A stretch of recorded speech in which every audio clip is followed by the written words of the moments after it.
अथ एकोनविंशोऽध्यायः। श्रीशुक उवाच। सन्देहोऽयं महाराज वर्तते हृदये मम।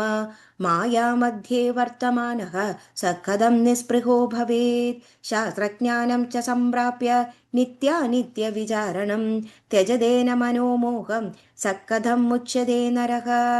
अन्तर्गतं तमच्चेतुं शास्त्रोद्बोधो हि न क्षमः। यदा न नश्यति तमः हृदयादीपवार्तया। अद्रोहः सर्वभूतेषु कर्तव्यः सर्वदा बुधैः। स कथं राजशार्दूल गृहस्थस्य भवेत् तथा। चित्तैषणा न तेषान्ता तदा राज्यः सुखैषणा। जयैषणा च सङ्ग्राम जीवमुक्तः कथं भवेः। चोरेषु चौरबुद्धिस्ते साधुबुद्धिस्तु तापसे। स्वपरत्वं तवाप्स्यति विदेहस्त्वं कथं पुनः। कटुतीक्ष्णः कषायां म्लरस्तान् वयसि शुभाशुभान्। शुभेषु रमते चित्तं नाशुभेषु तदा कृपा। जाग्रत्स्वप्नसुषुप्तिश्च तव राजन् भवन्ति हि। अवस्थादु यदा कालं तुरीयातु कथं नृप। पदात्यश्वरदे भाषा सर्वे वै वशगा मम। स्वाम्यहं चैव सर्वेषां मन्यसे त्वं न मन्यसे। मिष्टमत्सित् सदा राजन् मुदितो विमनास्तदा। मालायां च तदा सर्पे समदृक्य नृपोत्तमा। विमुक्तस्तु भवेद्राजन् समलोष्टमश्म काञ्चनः। एकात्मबुद्धि सर्वत्र हितकृत् सर्वजन्तुषु। न मेद्यत्रमते चित्तं गृहदारादिषु क्वचित्। एकाकी निःस्पृहोत्यर्थं चरेयमिति मे मतिः। निसङ्गो निर्ममः शान्तः पत्रमूलफलाशनः। मृगवद्विचरिष्यामि निर्द्वन्द्वो निष्परिग्रहः। किं मे गृहेण वित्तेन भार्यया च सुरूपया। विरागमनसः कामं गुणातीतस्य पार्थिव। छिन्दस्ये विविधाकारं नानारागसमाकुलं। दम्भोऽयं किल ते भाति विमुक्तोऽस्मीति भाषसे। कदाचिच्चक्रुजा चिन्ता धनजा च कदाचन। कदाचित् सैन्यजा चिन्ता निश्चितोऽसि कदा नृपा। वैखानसा ये मुनयो मिदाहाराजितव्रताः तेऽपि मुह्यन्ति संसारे जानन्दोऽपि ह्यसत्यताम्। तव वंशः समुत्थानां विदेहा इति भूपते। कुटिलं नाम जानीहि नान्यतेति कदाचन। विद्याधरो यदा मूर्खो जन्मादस्तु दिवाकरः। लक्ष्मीधरो दरिद्रश्च नाम तेषां निरर्थकम्। तव वंशोद्भवा ये श्रुता पूर्वे मया नृपः। विदेहा इति विख्याता नामदः कर्मदो न ते। निनिमामा भव राजा पूर्वं तव कुले नृप। यज्ञार्थं सदुराजर्षि वसिष्ठं स्वगुरुं मुनिं। निमन्त्रयामास तदा तमुवाच नृपं मुनिः। निमन्त्रितोऽस्मि यज्ञार्थं देवेन्द्राणाधुना किल। कृत्वा तस्य मुखं पूर्णं करिष्यामि तवापि वै। तावत् कुरुष्व राजेन्द्र सम्भारं तु शनैः शनैः। इत्युक्त्वा निर्ययौ सौद महेन्द्र यजते मुनिः। निमिर्यन्यं गुरुं कृत्वा चकारमगमुत्तमं। तच्छ्रुत्वा कुपितोऽत्यर्थं वसिष्ठो नृपतिं पुनः। शशावत् च पतत्वद्य देहस्ते गुरुलोपक। राजापीतं शशापाद तवापि च पतत्वयम्। अन्येनान्यः शापात् पतितौ तवेव च मया श्रुतं।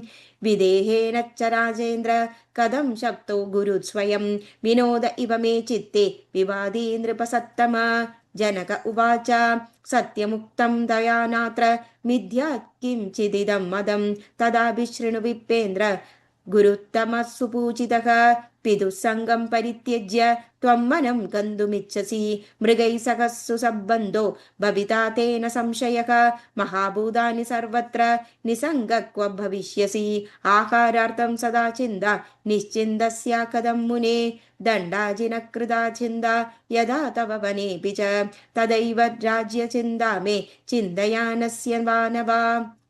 विकल्पोपहदस्त्वं वै दूरदेशमुपागतः न मे विकल्पसन्देहो निर्विकल्पोऽस्मि सर्वदा सुगं स्वपि विप्राहं सुगं भुञ्जामि सर्वदा न बद्धोऽस्मीति बुद्ध्याहं सर्वदैव सुखी मुने त्वं तु दुःखी सुदैवासि बद्धोऽहमिति शङ्गया इति शङ्गां परित्यज्य सुखी भव समाहितः देहोऽयं मम बन्धोऽस्ति न ममेदि च मुक्तदा तदा धनं गृहं राज्यं न ममेदि च निश्चयः सूत उवाच तच्छ्रुत्वा वचनं तस्य शुकप्रीतमनाभवत् आपृच्छ्यत्तं जगामाशु व्यासस्याश्रममुत्तमम् आलङ्गच्छं सुदं दृष्ट्वा व्यासोऽपि सुखमात्मवान् आलिङ्ग्याक्राय मूर्धानं पप्रच्छकुशलं पुनः स्थितस्तत्राश्रमे रम्ये पितुः पार्श्वे समाहितः वेदाध्ययनसम्पन्नः सर्वशास्त्रविशारदयः जनकस्य दशां दृष्ट्वा राज्यस्तस्य महात्मनः स निवृत्तिं परां प्राप्य पितुराश्रमं संस्थितः पितॄणां सुभगा कन्या पीवरी नाम सुन्दरी शुगश्चकार पत्नीतां योगमार्गस्थितोऽपि हि सत्तस्यां जनयामास पुत्रांश्च दुर एव हि कृष्णं गौरप्रभं चैव भूरिं देवश्रुतं तदा कन्यां कीर्तिं समुत्पाद्य व्यासपुत्रप्रतापवान् ददौ विभ्राजपुत्राय त्वनुहाय महात्मने अनुहस्य सुतः श्रीमान् ब्रह्मदत्तप्रतापवान् ब्रह्मज्ञपृथिवीपाल शुककन्या समुद्भवः कालेन कियदा तत्र नारदस्योपदेशदः ज्ञानं परमगं प्राप्य योगमार्गमनुत्तमम् पुत्रे राज्यं निधायाद गदो बधिरगाश्रमं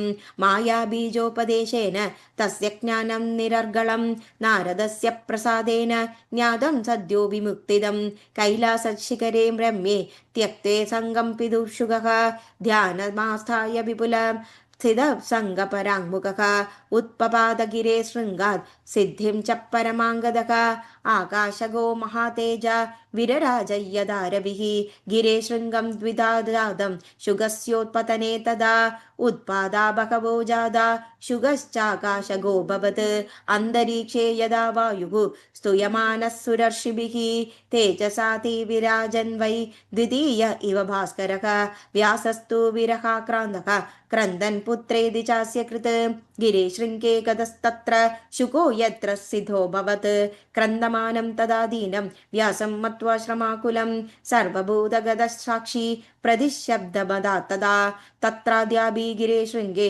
प्रतिशब्दस्फुटो भवेद् रुदन्तं तं समालाक्ष्य व्यासं शोकसमन्वितं पुत्रपुत्रेदि भाषन्तं विरहेण विपरिप्लुतं शिवस्तत्र समागत्य पारशं प्रबोधयेत् व्यासशोकं मा कुरु त्वं पुत्रस्ते योगवित्तमः परमां गतिमापन्नो दुर्लभां चाकृतात्मभिः तस्य शोको न कर्तव्य त्वया शोकं विजानदा कीर्तिस्ते विपुला जादा तेन पुत्रेण चानक व्यास उवाच न शोकायादिदेवेश किं करोमि जगत्पदे अतृप्ते लोचने मेद्य पुनर्दर्शनलालसे महादेव उवाच छायान्त्रक्ष्यस्य पुत्रस्य पार्श्वस्थां सुमनोहरां तां वीक्ष्य मुनिदार्शूल शोकं जहि परन्तप सूत उवाच तदा ददर्श व्यासस्तु छायां पुत्रस्य सुप्रभां दत्त्वा वरं हरस्तस्मै तत्रैवान्तरधीयत